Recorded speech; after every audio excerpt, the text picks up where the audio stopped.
Now, that ending disappointed me initially, and that whole episode disappointed me or frustrated me, much in the same way that episode 12 did back in the day. But I grew to love episode 12, and while I haven't yet reached the point where I'm entirely happy with the way the return ends, I'm willing to find beauty and mystery and intriguing darkness in that ending, that the whole last episode really, which I'm beginning to like, if not love. And I think it touches on the major themes of the series in quite interesting ways. Now, obviously, the undoing of Laura's death, at least in one timeline, whether that's the official real timeline or not, is I think still unclear, has had major repercussions for everybody concerned.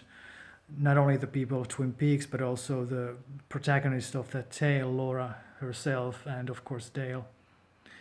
Now, one theme that is prominent in the final episode is the theme of going home, and that really is of course a big part of already part 17, where Dale wants to take Laura home, and that really takes place in episode 18 in its entirety. The whole long journey of taking Laura home to Sarah's house, which is where the strangers now live. Also, who's real and who's not? As Dougie goes home in that same episode, episode 18, and he says one word, home, we are led to believe that that is basically a tulpa created from the seed that Dale Cooper gave Mike to procure in the lodge. And that tulpa represents perhaps one version of Dale Cooper, or one version of the creation of the thoughts of that entity, whoever the entity who has thoughts is. Now that sounds very complicated. What I mean is that the tulpa is represented as a creation of thoughts, and it's an entity that represents, in a way, the dreams of the dreamer, and that's my interpretation of it. So that the tulpa is not only just a doppelganger in the sense that Evil Cooper is, or in the sense that Dougie is, in some sense, but it's a representation of the thought patterns of the dreamer. And in that sense, all the people who come out of those seeds, who grow out of those seeds, are potentially dreamers, or the products or the contents of dreams. So in this sense, the whole life that Dougie lived is a life lived inside the dream, that where Dale Cooper or Dougie fell in love with the strange half-sister of Diane. And in this sense, it's kind of a representation of the same love affair that Dale and Diane have, or might have had, in some vision or dream or alternative universe. And the love affair between Dougie and Janie and the Sonny Jim and that whole family affair is like what could have happened had Dale Cooper being in another city, in another timeline. And in the same way, the love affair between Richard and Linda in the final episode is kind of a representation of one dream, one thought pattern, one tulpa. Because I believe that Richard and Linda are tulpas, at least on some level.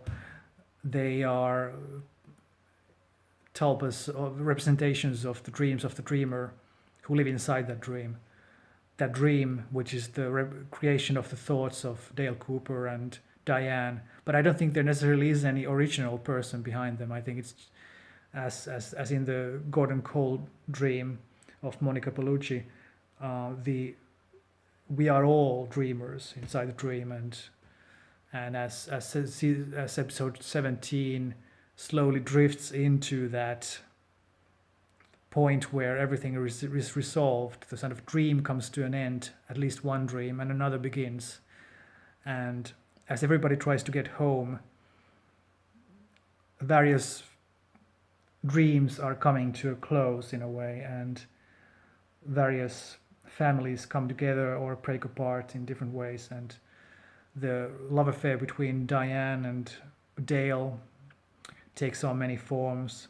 It takes part in kind of the real life, or the Twin Peaks season 1 and 2 world of Diane and Dale perhaps having had something going on, and it takes place also in the Richard and Linda story, and it also takes place in the Janie and Dougie Jones story, which, excuse me, is another representation of that same kind of eternal saga of love, eternal saga of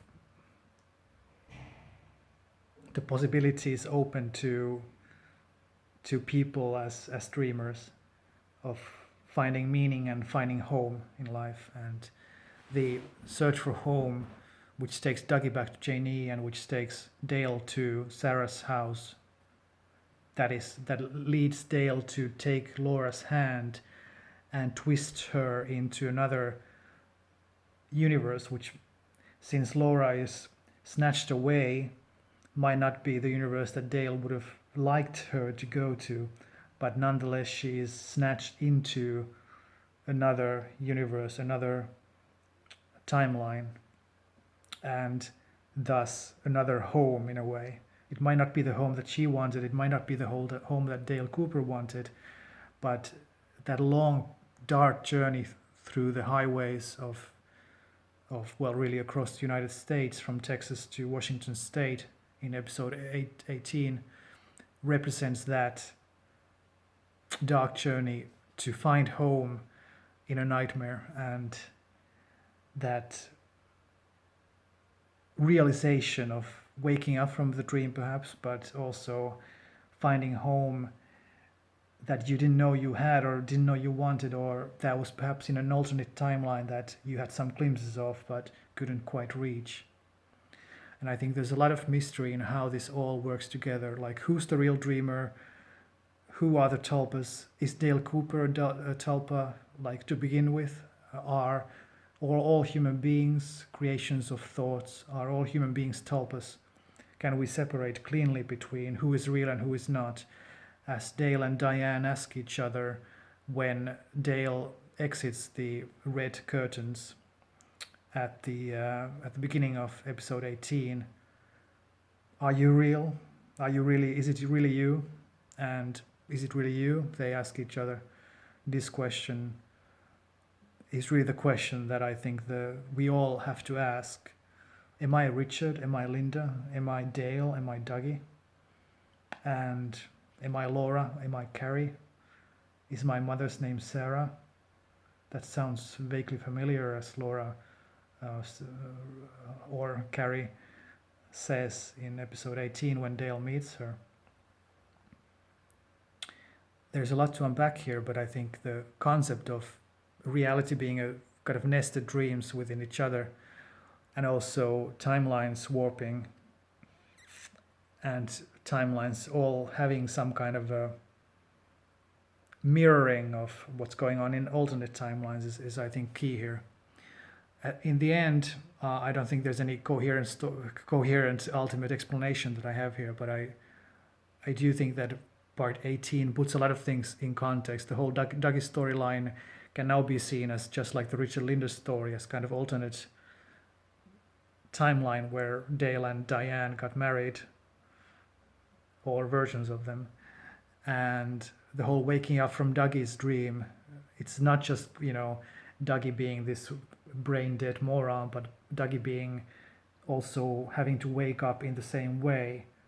And as you remember, Janie screams when Dougie puts the fork in the socket, electric socket, and that's when, of course, he's jolted back out of his, Dougie state. But that's Janie's scream, which also is in that same episode. At the end of that episode, remember when the girl in the bar at Roadhouse crawls and finally screams, and that's darkness again. You have this major scream, Janie's scream, and then you have Laura's scream at the end of the final episode. These all screams are screams of awakening, the horror, of the nightmare, of course, expressing passion, expressing sadness, anguish, but it's also the scream of awakening. And thus I believe that the awakening at the end of episode 18 represents that same scream that Jane screamed in that episode, where Dale finally kind of was ready to wake up. And also now Laura and Dale, perhaps both, are ready to wake up. Maybe they're both in a dream.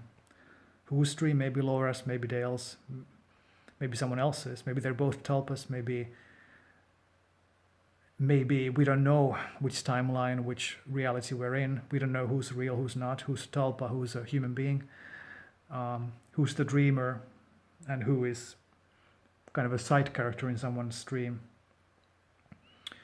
But I mean, these are a lot of the fascinating thoughts that the final episode gave me. And even though it's a bit obtuse and I'm still not entirely satisfied with it, I believe that it was a fitting continuation of episode 17, even if it is not a fitting conclusion to the entire Twin Peaks saga. I feel that it is a bit too dark, a bit too inconclusive, but I think that it fits in that universe, and thus I hope there will be more Twin Peaks. If there won't be, then we'll have to deal with this, but at least it leaves it open, and I think it also expands the universe in meaningful ways. So that's my thoughts on the finale, or really the final episode. Of course, I loved episode 17 too, but I didn't have anything to say about here, because that was sort of, I loved that episode in many ways, but episode 18 is the one where everything gets twisted and these meta themes, philosophical, spiritual themes come forward. But let me know what you think, and these are my thoughts. Maybe I'll have some more later. Take care.